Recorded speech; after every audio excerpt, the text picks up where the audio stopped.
Welcome to your HR system. This is super exciting that we get to give you a demonstration today. From an admin and employer perspective, this is the access that you would see for the system. So being an administrator or an employer or even a key decision maker, you will have access to manage the company settings, which will give you access to upload templates, edit company policies, etc., which I'll get into detail with you a little bit later. But for now, let's just run through each of the features in detail and I'll make it really clear what employees would have access to versus what you would have access to as an employer. But as you see here, this is the home screen once you log in. So this is our demonstration site here called Onward Fabrications. If you were to choose to sign up to your HR system, every employee, including yourselves within your organization, will have their own access and their own logins. So this is the home page here that everyone would have access to when they log into their individual logins of the system. And as you can see as a home page, this is where you would note any action items, should you have any, or any pending goals, performance reviews, or check-ins that might be coming up. So as you can see here for myself, for an example, I've got 3 policies that require my attention. And if I were to click that link, it would take me directly to that page there. We follow a traffic light system when it comes to your HR system: green, amber, and red. So as you can see here, green means, yep, it's been signed, it's been acknowledged by myself, and the date and the time of that acknowledgement. And then red meaning it is still due for action and it requires my acknowledgement. So what I might do here, I'll actually show you the policy screen while we are here, so I'm not going back and forth. But as you can see here, this is one of the policies that require my attention to acknowledge, being the Fair Work Casual Employment Information Statement. So here's all the information here that you can review and scroll through. And if I go down to the very bottom,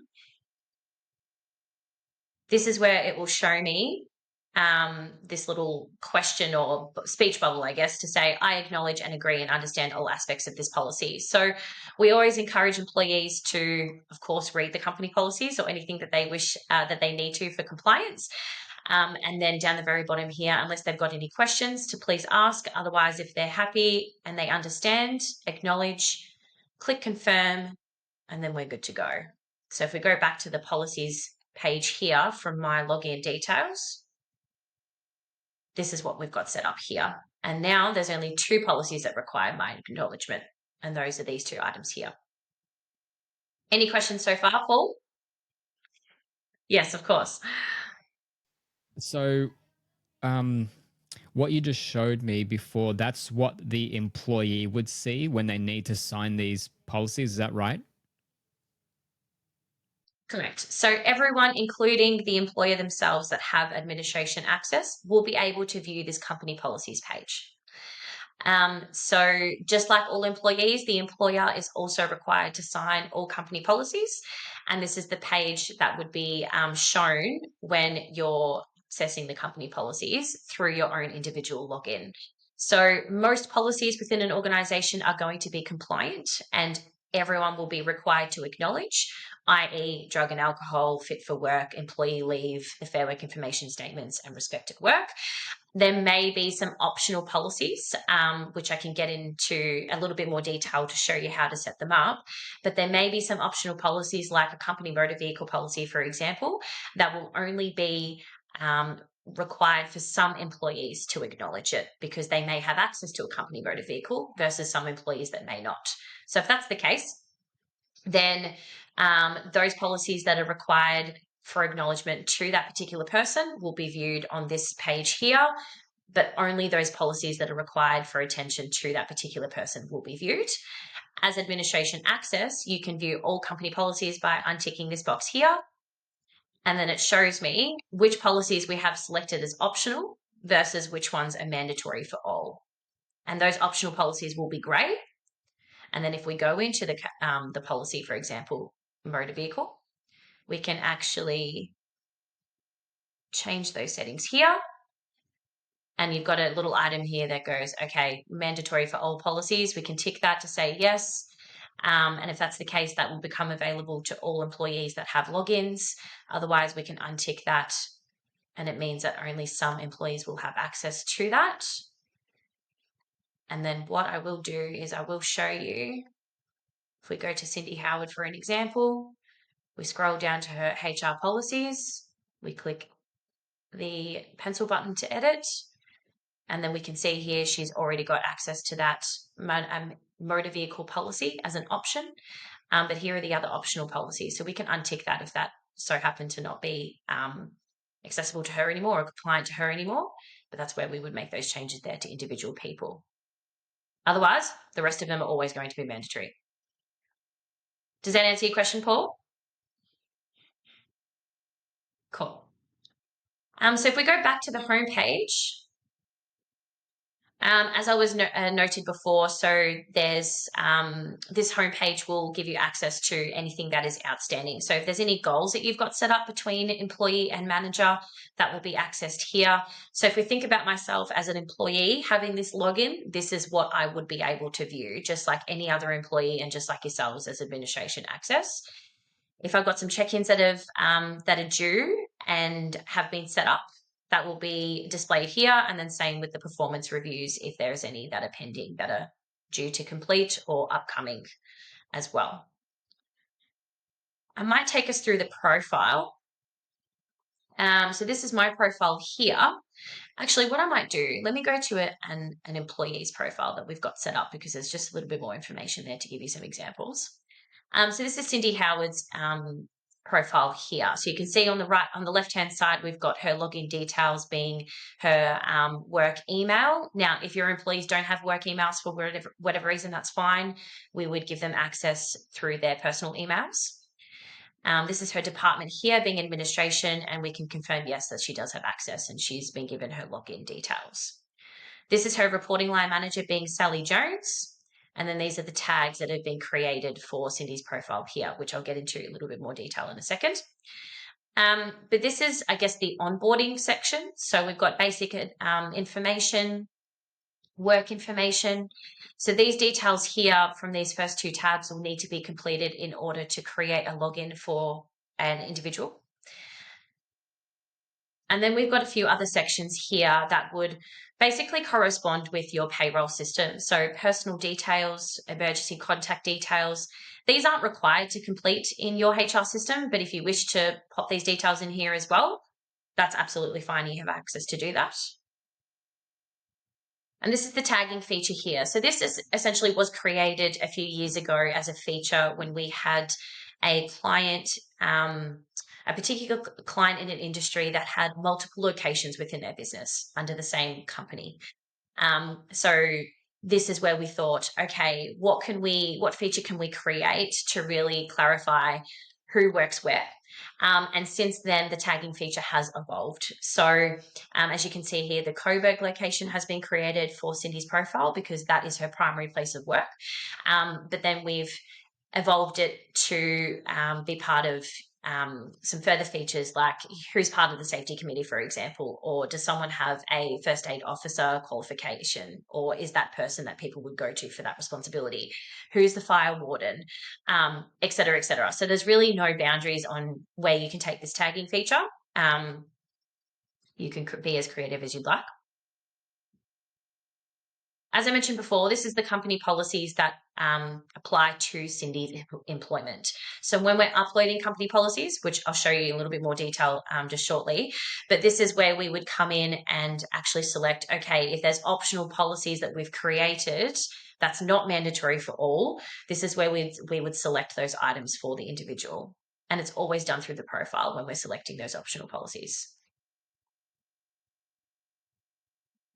And this is where we would create the login details, and we do have a two-factor authentication setting enabled as well available for all employees just for security reasons. If the password needs to be reset or the person's access needs to be revoked, this is where we would do so. And then, for example, if the person has left the organization and we need to hide them from the employee directory, we can do that by clicking edit and selecting this box here. But if they've also left the organization, we can actually click action items here and terminate the employee. Now, for an example, if we were to terminate the employee, Their profile will not be visible through the active employee list here. But what we can do is show inactive employees, and none of the data, all of the data from the employee's employment through the system will always be saved. So you'll still have access to their performance reviews, any file notes, compliance reports, etc. It's always going to be saved, except they just won't be an active employee anymore. Does that make sense so far? Yep. Okay, so following through to the next tab, we've got compliance. So this is another area, just like the home page when an employee logs in, or like yourself, when you log in as administration access, you'll be able to see what are the compliance outstanding items that are required for action for the individual or for yourself. So as you can see here, Cindy has a position description that requires acknowledgement. And she's only signed 1 out of 9 policies, and there's 8 that require acknowledgement. So it lists very clearly here what policies still require acknowledgement for Cindy, when they were last updated, and there's a version control on the policies as well, which I can show you a little bit more detail and visually what that looks like. And then it gives you access to view acknowledged policies too, and when that was acknowledged. But basically, this compliance tab forms part of our reportings feature as well. Sorry, Paul, what did you say? I'm just curious about the keeping track of all of those acknowledgements, because that's quite a few there. I understand there's something to do with like reminders and things like that. Let's like, I'm just thinking out aloud here. Like if we've already sent them this document or a number of policies and they haven't responded the first time, is there something where they can get multiple reminders or a fresh reminder? Yes, good question. The system is a natural nagger for those sorts of reports and notifications, which is great. So let's just take you through to the report section here to show you.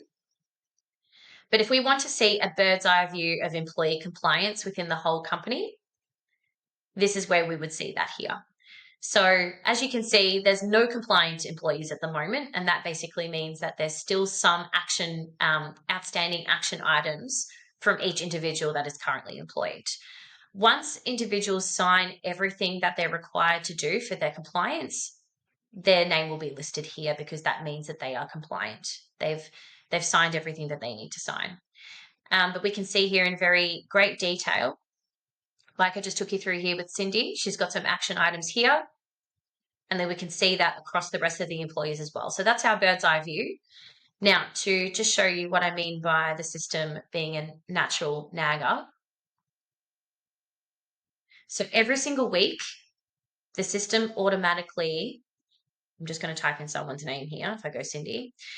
Every single week, the system is naturally going to send a reminder directly to the email that's set up for this particular employee through the system, telling them what their compliance action items are and what they still need to sign.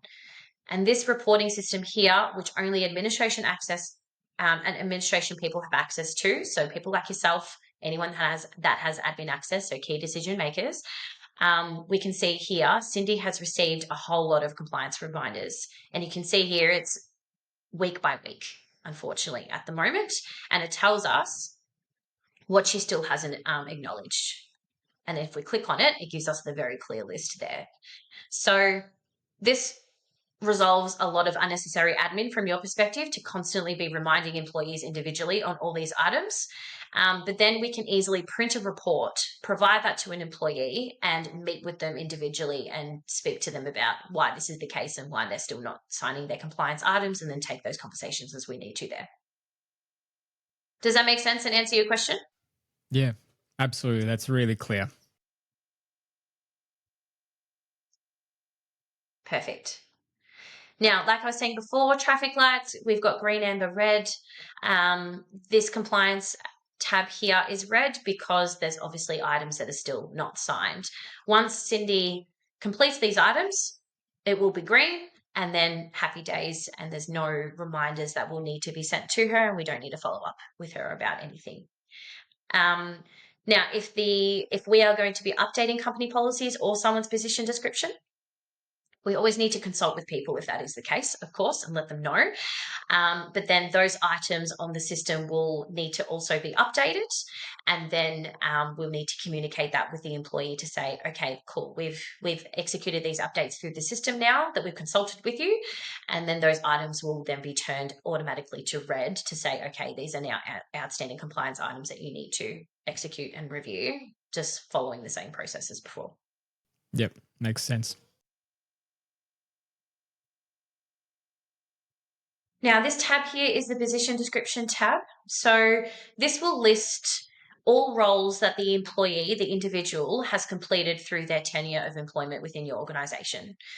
So as we can see here, Cindy used to be within a sales support role, and this is the date that she started. Now, that position description is still live because she hasn't acknowledged the updates from her promotion to general manager. Once she does sign those updates to the position description, that will become live. And then this historic position description and role that she completed will be archived, but it would still be able to be viewed on this tab in the position description profile here. Now, the reason why we want people to sign position descriptions and form part of their compliance is because we want them to ensure that they understand all the expectations of their role and what they are required to achieve.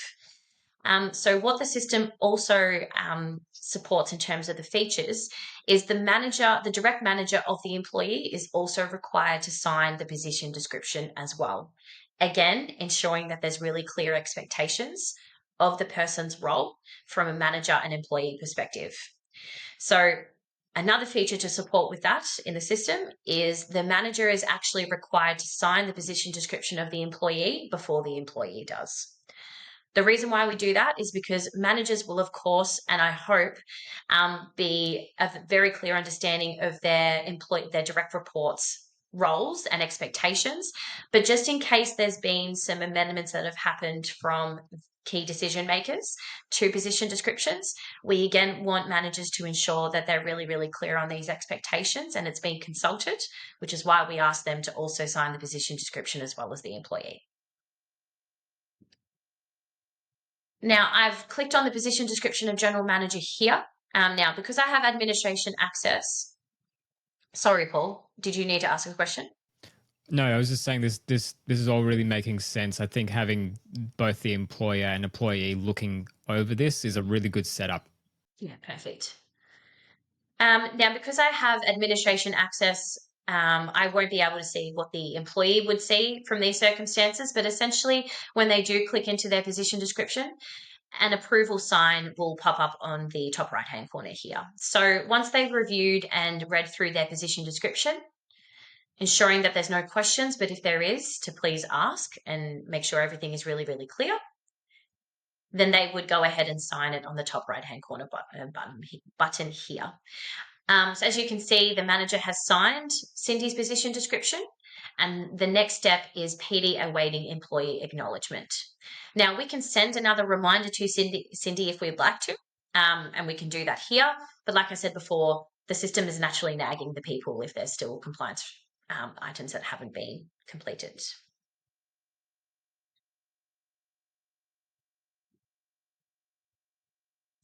Okay, and then we've got the goal feature here. So the goal feature is automatically connected to our performance review feature, which I'll take you through shortly. But the goal feature is also here to support employees and managers working towards common goals for the individual's personal and professional development within their role. So through the performance review process, you'll have access to this goal feature where there might be some gaps that are identified to support the person's development. But outside of performance reviews, employees will have access to this feature within their profile, which is what I'm showing you here. And then managers will also have access to all their direct reports profiles to be able to create goals alongside them to support their professional and personal development. As we can see here, Cindy and her reporting line manager have created goals. And this is what is due here. Unfortunately, none of them have been completed, or some of them have been completed, but that is what has been set up. Now, once it's been created, it's viewable on the person's profile. It's viewable on that homepage that I showed you at the very beginning. And then the manager can also access this when they log into their profiles and their your HR system logins as well. And they'll be able to view their direct reports, goals, what has been set up, and what is still yet to be achieved, depending on what is due. Now, if we click on the add goals section, so employees have access to this as well as managers. I always encourage employees, if they wish to create a particular goal to support their development, to always get in touch with their manager first and mutually agree on what that can look like, what the support system is going to be to get there from a manager, what those potential KPIs look like for an employee to achieve the particular goal, and then agree on that due date so that they can work towards a common goal to get there together, and then set it up on the system so that it's holding both of them accountable. So you can name the goal, you can add a description of the goal. This is where you would select the due date, depending on what is reasonable and achievable. You can select some options here of whether it's a business, professional, or personal goal. You can add some KPIs. So again, we've got some reminders here. So all the reminders to the person from the system are always going to be to that email that we set up from their login. So again, we can name the KPI. We can select the due date of the individual KPI within the goal. And then we can select as many reminders as we want to be sent to the person when it's due for completion.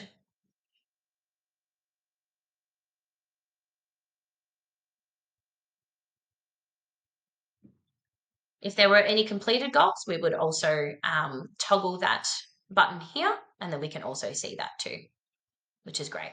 Again, it's just a bird's eye view. Any questions on the goal feature? That's really straightforward. It makes total sense. So no, that's great. Perfect. So we have a filing feature on the system as well. Now, this is really just a secondary option for you to have access to save some particular files to the individual's profile. We always encourage to continue your electronic employee filing system as you normally would, being a key decision maker, where you would save all employee files, whether they be confidential or not confidential, and you would only have access to this. But you've also got this filing feature that's accessible on individual employee profiles. Please keep in mind that whatever is saved on here, the employee will have access to because it's on their profile. So if there is any training and development records that you wish to save here, maybe the person's qualifications, you can certainly do so. But otherwise, stick to your electronic employee filing system as you would and keep everything under that one umbrella. But you've also got this access here, is that if there is any files that you wish to share with the particular individual as well. Any questions, Paul? Yeah. So for example, so here, if someone's under performance management and we need to send them like an official letter or something like that, we could potentially save that here in the files. Correct. So you can save those letters to the files. You can't create the letters through the system. That still needs to be done separately. This is purely just to save files. Anything that should be kept confidential from the employee shouldn't be saved here. Like, for example, if it's meeting notes or anything that needs to be kept confidential from the employee, that's only for yourself as the employer. Don't save it on here, but anything that the employee can have access to, and if you wish to share that filing system with them for particular documents, then you can do so here. Great, makes sense. Cool. Okay, now the last two tabs that we've got here are the assets and the certifications. So we have an asset management feature and a certification management feature. I'll show you what this looks like from an employee perspective, so a non-administration access perspective here and now, but then I'll show you what that admin access does look like in just a moment. So through the tabs here, we've got assets that have been assigned to the individual being Cindy. So any assets that have been assigned to somebody's employment, whether that be a company car, a fob, a company credit card, whatever it might be, a laptop, any equipment, we can actually create assets through a management feature through the system. And this is where we can assign those individual assets to the employee. So it's really just keeping a register so you know who's been assigned what assets, what are the details of the assets, and then the management feature will give you access to see what is actually available should you need further assets for an individual, or if you're recruiting more people and you need available assets to be able to assign to them. But this tab here tells us, and it tells the employee what's been assigned to them. So if they were to finish their employment for whatever reason, we can then see on their profile what's been assigned to them and what do we need to ensure we capture back from them before they finish their employment.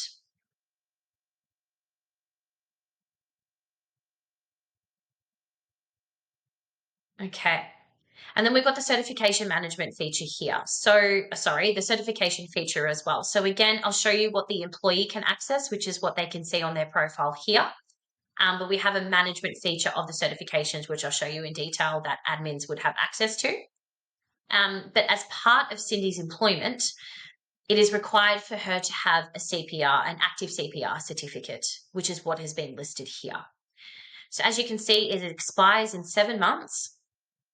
We can actually access version history, so any previous CPR certifications that she had prior to the current one that is valid. So it's a good track record of that. And once it becomes 1 month from expiry, this will turn amber and it will start to remind Cindy through that natural naggers that I was showing you before through the system that she has a certification that's due for expiry really soon. But we'll be able to see that here and through the certification management feature that I'll show you shortly for admin access, but she'll be able to view this here when she logs into her profile. She can click on this tab and she can see very clearly, when does my CPR certificate expire? And then she can update that from here as well. Does that make sense in terms of how the employee can access this information? Yeah, that makes sense. Perfect. So that's the employee profile here and all of those tabs. Now, if I go to the employees section here, so again, I have administration access, so I can see all of the current employees of this organization. If I was an employee and I were to click on this section here of employees, I would only be able to view my own profile. Reason being for that is because there's confidential information that can be captured in employee profiles. And we don't want others to be able to view that type of information should they not be their managers or employer. However, if I was a manager and I had direct reports within my organization, I would be able to view my profile as well as my direct reports profiles, purely for all the reasons that I showed you before in regards to their profile and all those tabs, so that we can support their personal and professional development during their employment. And of course, being a reporting line manager, they would be the person that would conduct their performance review. So they need to have access to this person's profile. From a holistic bird's eye view, these are all of my employees for the organization, for an example. Now, again, traffic light system is what is capturing some action items here, which has been really helpful. So if I was an employer or a key decision maker and I wanted to see, okay, what are the action items across people's position descriptions and titles, I can very visibly see that here. Green meaning that it's live and there's no action items. But as you can see here, there are some really clear action items that are identified. So PDs are still waiting employee acknowledgement for some. And it's amber there, so it's very clearly stating it's not live and there's some action items. We've got very clear departments listed as well, and of course the employees' names, their profile headshots, which is also really helpful to help the system come to life and the profiles come to life. But then we've got the tagging feature as well, which I was discussing with you before. So what tags are associated to individual employees, and we can see that from a bird's eye view too. So who's the fire warden, who's part of the safety committee, who works at the Coburg factory versus the Bendigo store, etc., etc. So we can see that here. And then who has access. So who's been provided a login? If they're not provided a login, there'll just be a red cross here saying they still need to be created. A login still needs to be created, and that still needs to be sent to the individual. Does that make sense? Yeah, I think so. And so just to be clear about this you will only see the people that report to you. And that's really all. You won't see, say, other managers that you have to, work with. It's only people that report to you. Is that right? Correct. Only people you report to or your own individual profile. Yep, that's fine. If you have admin access, you can see everybody because you are the employer and you're the key decision maker. Yep.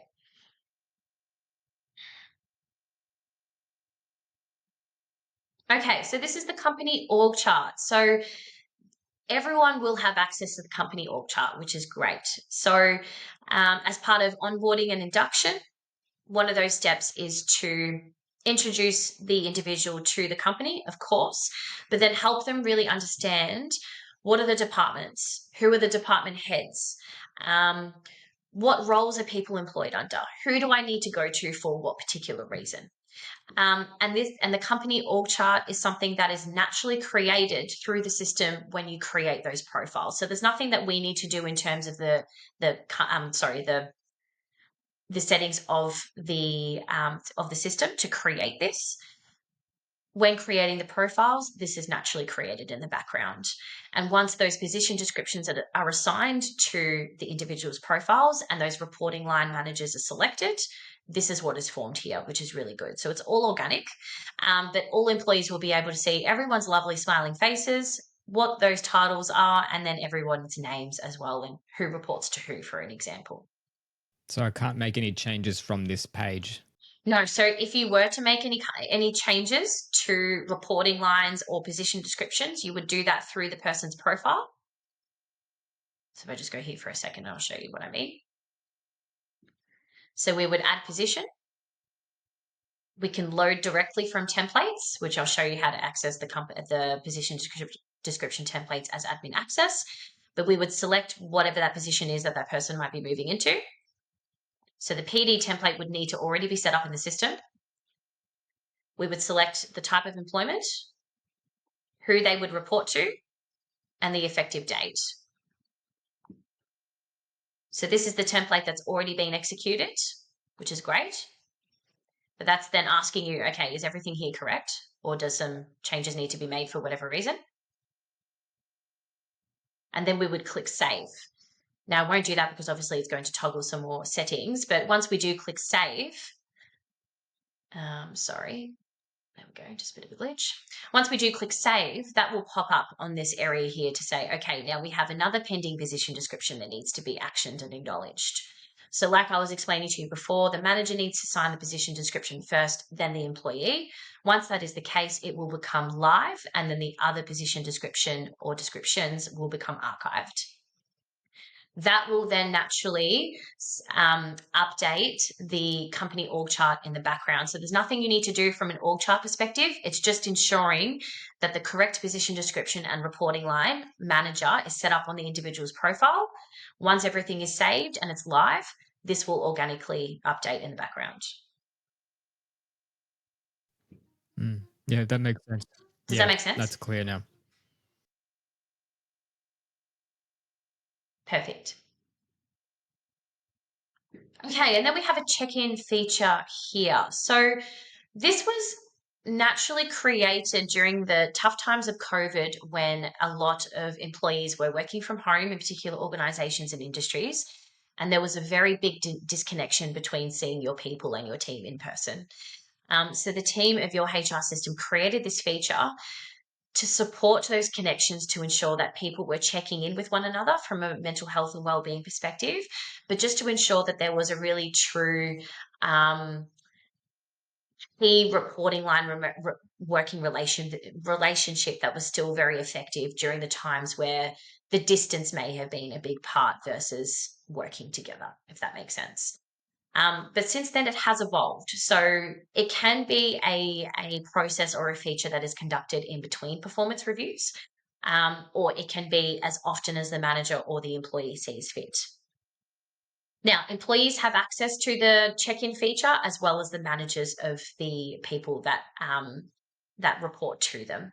So if an employee or a manager wishes to organise a check-in with the individual employee, I always encourage pick up the phone or send them an email and say, hey, can we please organise a check-in? There's some things I wish to discuss or just ask you or answer. Then it can be set up through the system here. So they would agree on a set date and a due date, meaning the date and the time that they would come together for the check-in discussion, whether that be online or in person. And then they would agree on some questions that would be asked during this process. So these are default, but they are actually pretty effective in terms of open-ended questions that can be asked. Purely what is going well, what could be improved, do you have any challenges that you're facing, and are there any concerns that I need to be aware of? So it's really just opening that door of communication to ensure, is everything going really well? Is there anything that I need to be aware of that may be a concern, so we can work through it together? It's very likely that employees probably won't organise these as the first initial connection, because they may be new to the organisation, they may be trying to find their feet. So it's good for managers to always initiate these conversations and these processes. But once that open door policy has begun and they start to really connect on a working relationship, then you'll find employees will naturally want to actually have these conversations more often. But further questions can be asked here. So there might be a particular question that suits the individual, suits their role, circumstances, whatever's going on. And that's where the question can be created. And then we have an option of selecting text for them to respond, traffic light rating, ranking, or a happiness scale. We would save that and it would become part of the list. We can remove the ones that are there as well, of course. And then we would create that check-in. So it's good to create these features, these processes on the system prior to the actual check-in meeting with the individual. Then that gives them an opportunity to answer these questions prior to coming to the discussion. Then the manager has an opportunity to actually review the responses and prepare for the discussion themselves. And then they would come together, go through the responses. The manager would ask them to explain, for the employee to explain everything from their perspective, and they would have their discussions from there. Maybe create some goals, maybe set up some further meetings, further training, whatever that support needs to look like. But they would then take those conversations from there as they wish. Does that make sense in terms of what the check-in feature looks like? I think so. I just want to clarify here. So this check-in, it's not really a face-to-face check-in. It's for employees to be able to write out like how they're going at the moment based on these questions, and they've got a due date when they need to send those responses. That's my first question. And then my second question is, if they start bringing up stuff that's super sensitive, that this is only kept within their profile, or how that sensitivity is protected. Yeah, really good questions. So if a manager and an employee wishes to have check-in discussions, it doesn't have to be through the system. This is just a feature to support it, and to support those discussions and ensure that it's recorded and it's saved somewhere, which I'll go into further detail to answer your second question. So this can be done face-to-face. It can be done online. So the questions would be answered by the employee before they meet together, but that meeting can be in person or it can be online. So that's totally up to the individuals, up to the manager, up to the employee, how they wish to conduct the meeting. But if they wish to have check-in discussions via phone and not do this through the system, of course, have as many check-in discussions as you wish and as you need to as a manager and employee. But this is just a feature to support those discussions.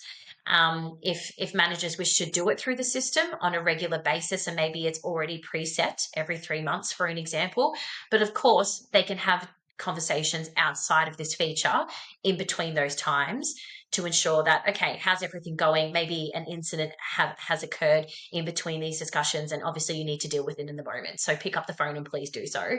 But this is just a feature that just supports those types of processes if you wish to conduct it through the system.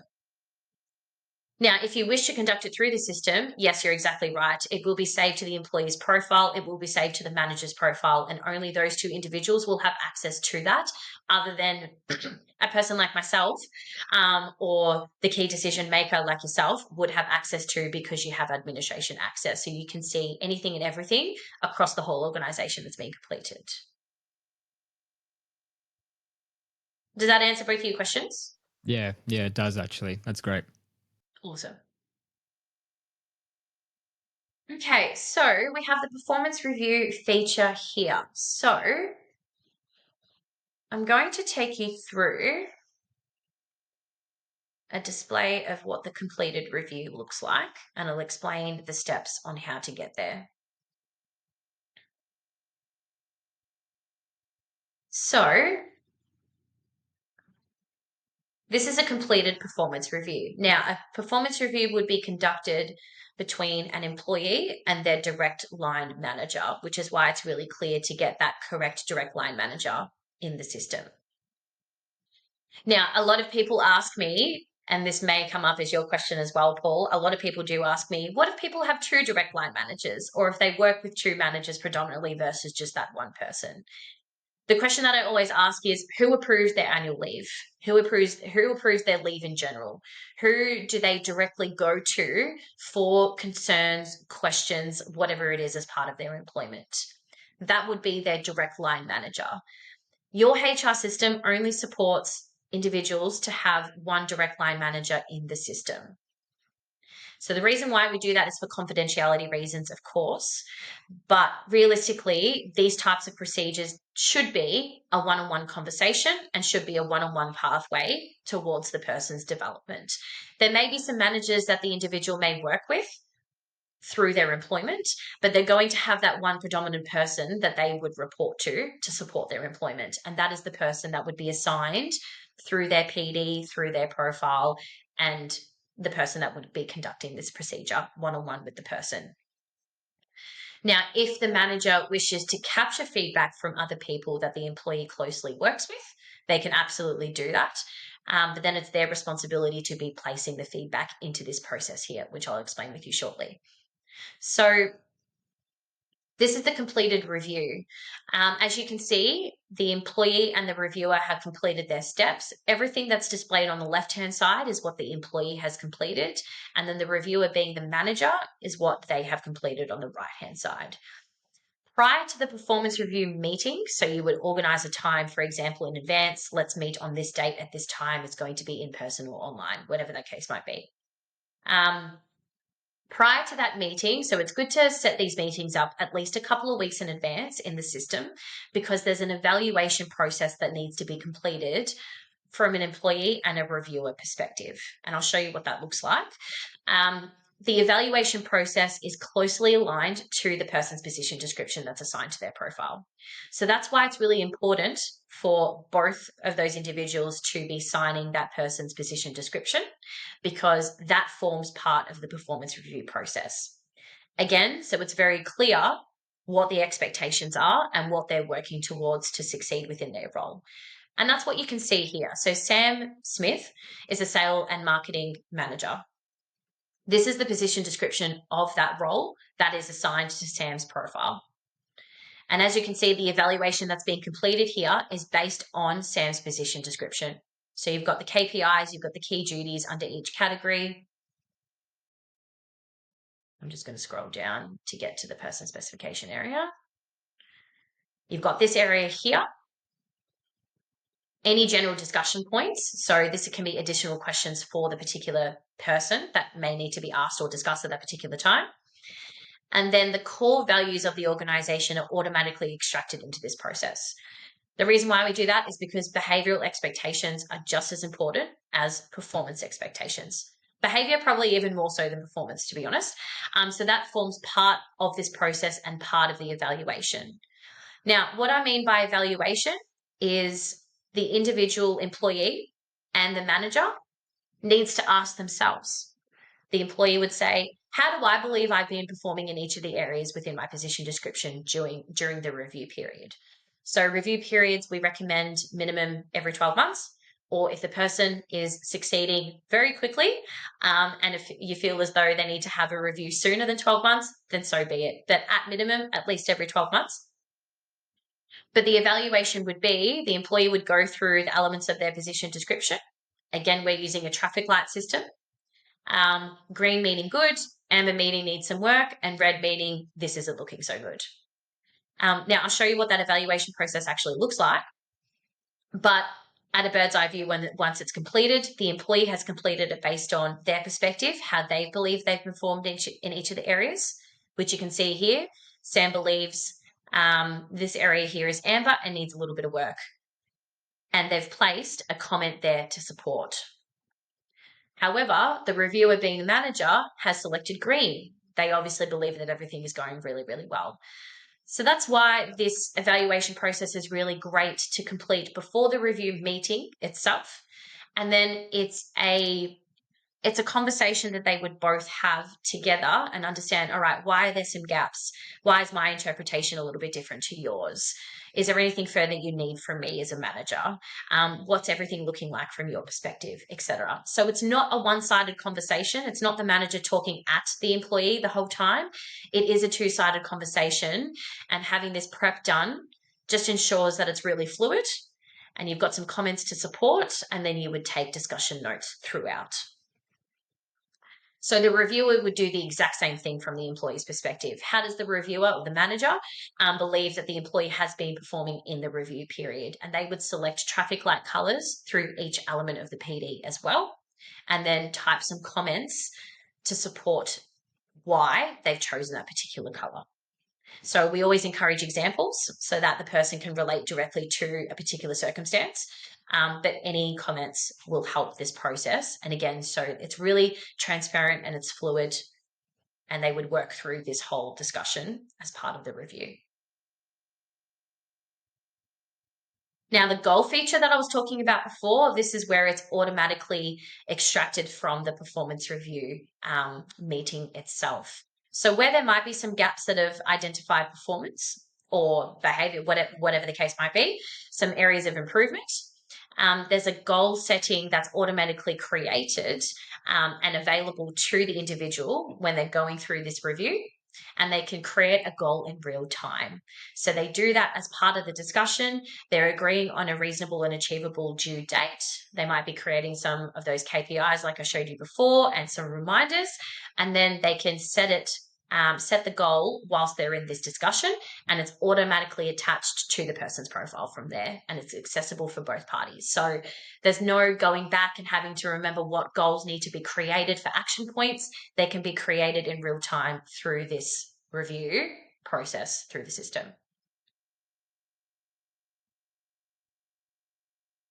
Now, if I just go down to the very bottom, underneath the core values, the system is creating these questions by default.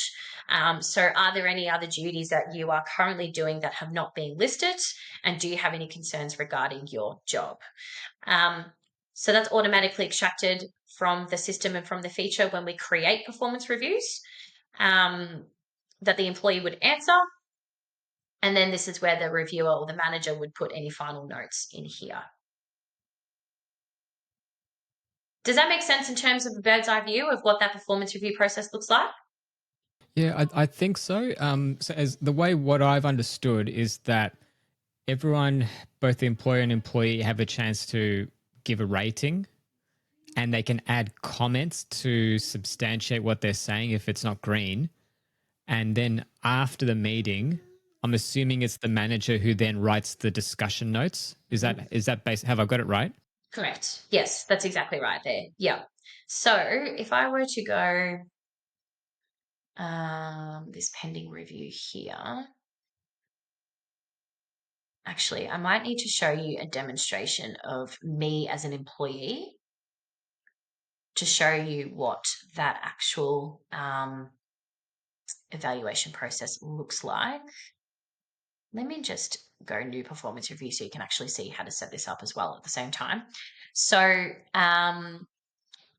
new performance review, we're choosing a template. So we're always going to choose the default Well, it's recommended. We don't always have to, but we're always going to choose the default that's based on the employee's position description. So the one that's connected to their profile. Now, if the person doesn't have a position description that is signed and live, the person, let me just choose one for a second. There we go. So Jack Winters currently has no positions available for use in a performance review.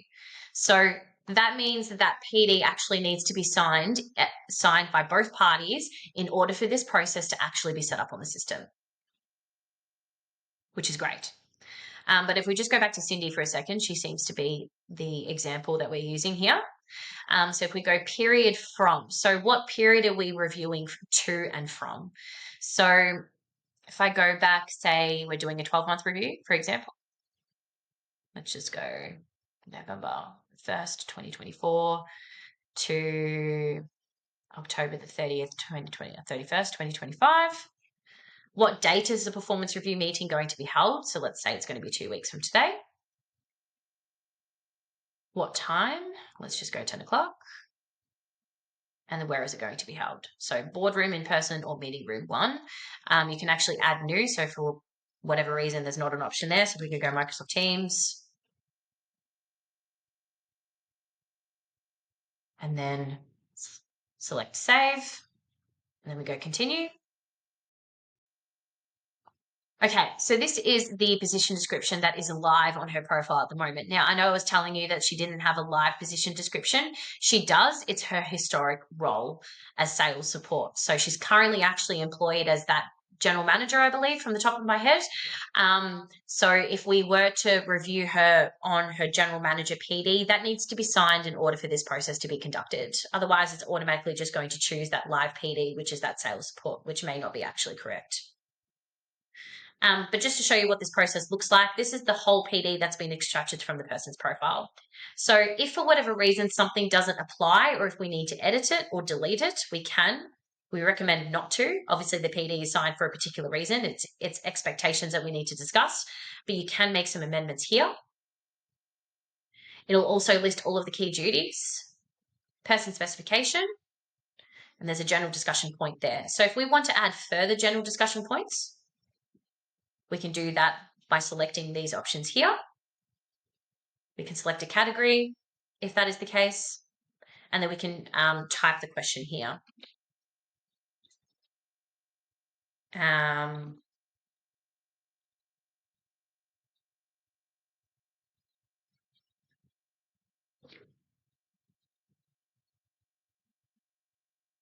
Just typing a bit of an example.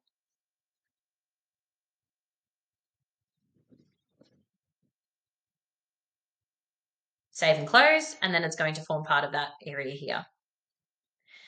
And then we've got the core values as well, which is what I discussed before. If we go continue, we're just summarizing all of the information. And this is telling us that it's going to send an email to the individual employee and to the manager, and it's going to send a calendar invite, which is great. So again, to those emails that have been set up to the individual's login and profile. If we go save,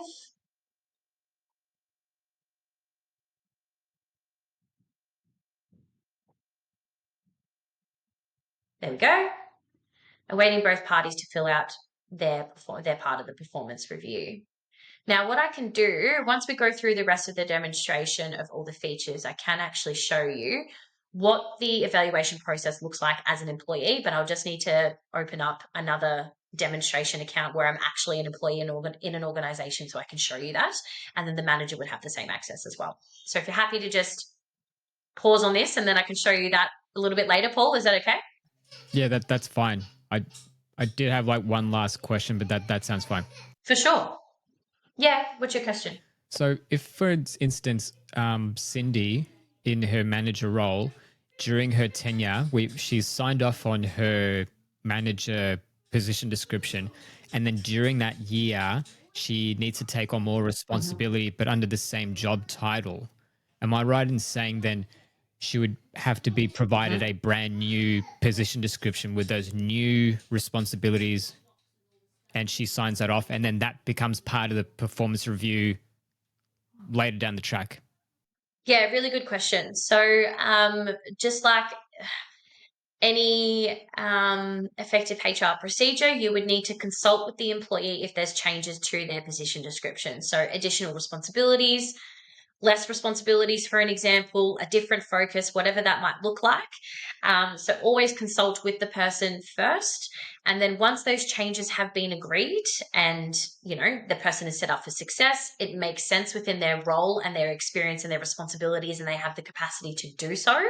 And it supports business operational requirements. You would then update the position description through the system. So if, for an example, the person, let's just go back to Cindy for a second. If it's falling under the same role title, you can either go into the general manager position description that's been assigned to her profile. You can make an edit. You can here amend, delete, or add new key duties. Or to make it a lot easier, which is an area I was going to show you in just a moment. This is the manage company section, which I'll tell you what that looks like in a moment. But this is the position description templates section here. So essentially, this is what admins would have access to. This forms part of the settings. So position descriptions should be completely depersonalized. You've got a title of a role, you've got the responsibilities that is expected, you've got the person specifications of the skills and experience that's required to be successful. That forms part of the PD. Once we've got position descriptions, we create them as templates in the system. So this is the accounts assistant position description. This means that whoever is employed under this role would be required to complete the same expectations and responsibilities.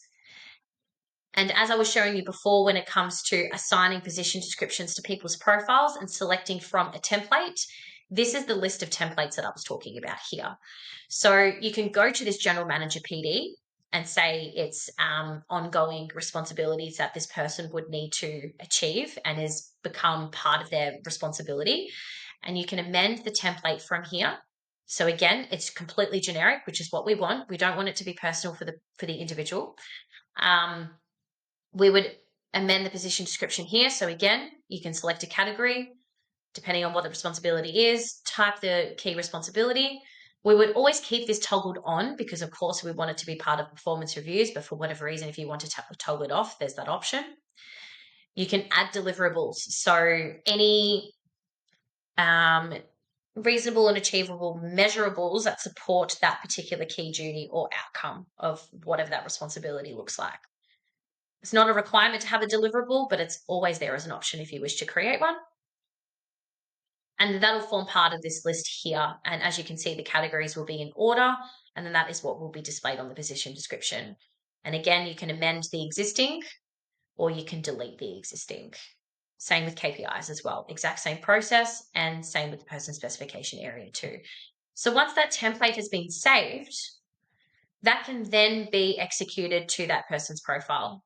And you can do so by adding new position, loading from template, selecting general manager, and following those same steps that I took you through before. So what's the position type, the employment status, who did they report to, when is the effective date, and then that updated template will be displayed here, and then you would click save. And then that again is forming part of that line of tenure and what those roles have looked like for the individual on their profile. Does that make sense and answer your question? Yeah, no, it does. Thank you. Cool. And yeah, we always recommend to regularly review position descriptions. Not all the time. They're not going to be 100% perfect because people's roles will naturally grow. And you would want to have an environment where employees are constantly supporting each other with other, within their wheelhouse, within their experience and skills, supporting individuals or departments on an as needs basis. And just being that person that can be a bit autonomous. But when it comes to position descriptions, it's always good to revise them as part of the performance review process, which is why there's that question of, are there any other duties that you may be completing that's not captured? But it's good to just review PDs as a whole to ensure that it's at least capturing the responsibilities as close as possible.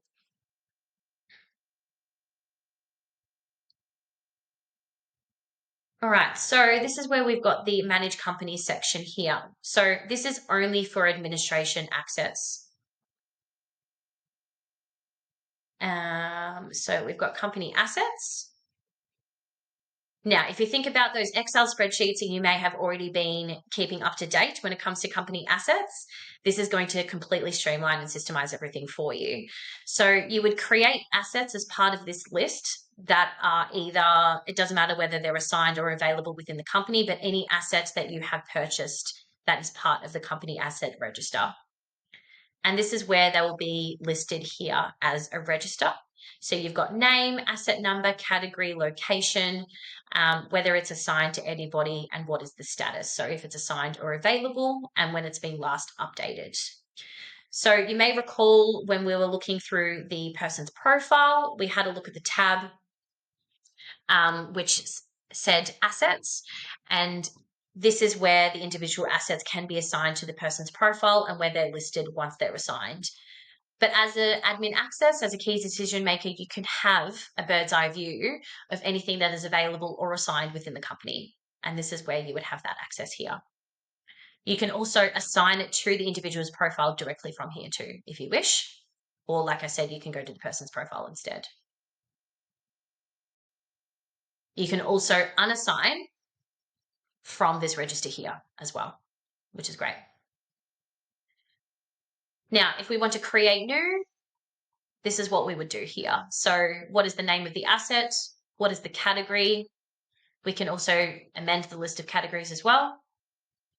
Any description, and then we would complete as much as we need to here depending on the asset, because not all of these areas would be required for information on the assets. So as best as you absolutely can depending on what it is. And then we would save it, and then it would form part of this register here. Does that make sense in terms of the company assets? Yeah, no, that does. Awesome. Okay, so now I'm going to move on to certification management. So again, this is part of the company settings. So these types of certifications are default that the system already creates for you and has available to you. Now, these are created as default because they're predominantly those common certifications that most organizations or roles may be required to have or achieve, whatever that looks like. But if for whatever reason it doesn't apply to people within your company, you can remove it or edit it. That's fine. But once we, like the asset management feature, once we have the register that is available here, we can then start to assign it to people that that forms part of their requirements and compliance as part of their employment. If we don't have it listed within this register here, then we can't actually assign it to the individual. So that's where these edits can be made, and you can simply just do it from clicking that add certification button here, typing the name, the description. Does it expire? So there might be some qualifications that you might want to list here that of course don't have an expiry, but then if there's licenses, certificates like a CPR certificate, driver's license, they obviously have an expiry date. So you would keep that toggled. You have an option of whether you want to remind both the employee and the manager through that organic nagging system that we have as part of the feature on your HR system. How often you want the reminder schedule to be completed, we can adjust that as well. And then you would click save, and then it would form part of the list here. Now, once it's formed part of the list, you can see here there's an area called certifications. So again, you as an admin access key decision maker would have access to all of this from a bird's eye view of who has certifications assigned to their profiles, when it might be expiring soon or when it expires in general. Have they received any reminders, and when does the next reminder get sent out to them? So this is your bird's eye view here. And then, yeah, as you can see here, sorry, just lost my train of thought. As you can see here, Jack Winters has an expired CPR certificate, which is why it's red. Once a certification is due for expiry within at least a month, it will turn amber. But then if it's not expiring soon and it's valid, this is where the list is just as it is here, and there's no action items from anybody whatsoever. So if we go add certification, we can again assign it to the employee through here, or we can go to their profile to assign it. So we're selecting the person's name, we're selecting the person's certification type that applies to them. Because it's a certification that's expired because of those settings that we've set up, it's going to toggle expiry date, which we can choose here. And it's always going to ask for some evidence of this certification or license, whatever it might be. And you can select choose files, and it'll automatically ask you to upload a file directly from your computer that's been saved. We can click save, and then it would form part of this list here once again. Does that make sense in terms of the certifications? Yeah, that's crystal clear. Cool. Now, we've already gone through position templates. We've got just your general company settings. So this is where the core values would be created. Once it's in the settings, it's organically part of all the performance review features. So if they are amended for whatever reason and they're updated, this is where we would do so, or we can remove and add new. This is where you would create your departments within the organization. So again, this is just fun little settings that we can do in the background and support you with when you're setting up the system. And then any meeting rooms, which can obviously be created when you're setting up those particular processes, as I've showed you before. And then we've got permission management. So what we've actually done is created new permission groups. So what this means is you as a key decision maker may not have the capacity to be able to manage particular features within the system, but you don't want someone who isn't a key decision maker to have access to everything, like completed performance reviews, like check-in discussions, and like employees' profiles. But they may be able to have access to an asset register, for example, or the position description templates or the company policies. So maybe that, executive assistant or operations manager, someone that you directly work with who is effectively working closely with you to support the operations of the business, they can have access to these particular areas because it's really not confidential information at the end of the day. But they can be that person that is helping you keep these areas up to date, because it can be a little bit admin heavy. And we can create that permission group here. Who we granting the permissions for, so we can select departments or an individual. And then we're selecting what the permission group is going to look like. So where do we want Cindy to support us to manage these particular areas? And then she would only have access to these features, but not anything else in regards to any administration access. Does that make sense? Yeah, I believe so. Yeah. I get the gist of it, yeah. Perfect. Now, if I just go back to the company policies here for a second, as I just wanted to show you what it looks like to upload one. So if we go add new, sorry, click the wrong button there. If we go add new, we can upload a file directly from the computer. We can go blank policy, or we've got some default policies that are available as well. Now, the default policies are never going to be created to support every individual organization and business. They are generic, and they are required to have people like us to support you to ensure that it's capturing the requirements of the business, the operational requirements, and then obviously employment law compliance and best practice. But we have these readily available as policies if you wish to use one of them. But they're certainly not going to be perfect to support your organization. We can then choose a blank policy. So this is where, say, for example, you might be working on a policy through a Word document. And once you've got that policy that's been completed and formalized, you can then copy and paste the information directly into the system here, which is great. You can select headings, underlines, type the policy name, etc., fix up the formatting, and you can click save. And once that's saved there, it's actually formed one of the policies. So there's a few different options on how you can upload company policies. And I just want to show you the version control as well. So this one has 2 versions for an example. You can view version history. Employees have access to view version history as well. By the way, it's not just administration access. So if they wish to see previous versions for comparison, they can absolutely do that here.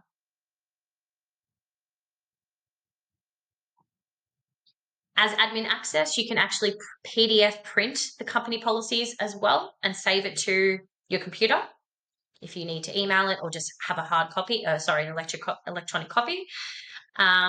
These are the settings here that I was telling you about before in terms of changing to mandatory versus non-mandatory.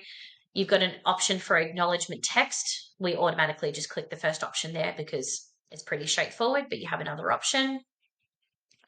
And we also have a feature where you can categorize policies if you wish as well. If you do have an extensive list of policies to support your industry, you can categorize them so the list is a lot more fluid and easier to access.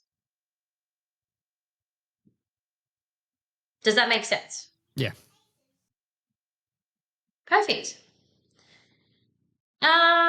Otherwise, that is all for the system. I will show you that evaluation process for an employee and a manager in a moment. But otherwise, that is all in terms of the demonstration. So thank you for listening to the detailed description of all the features. But if you do have any follow-up questions, please let us know.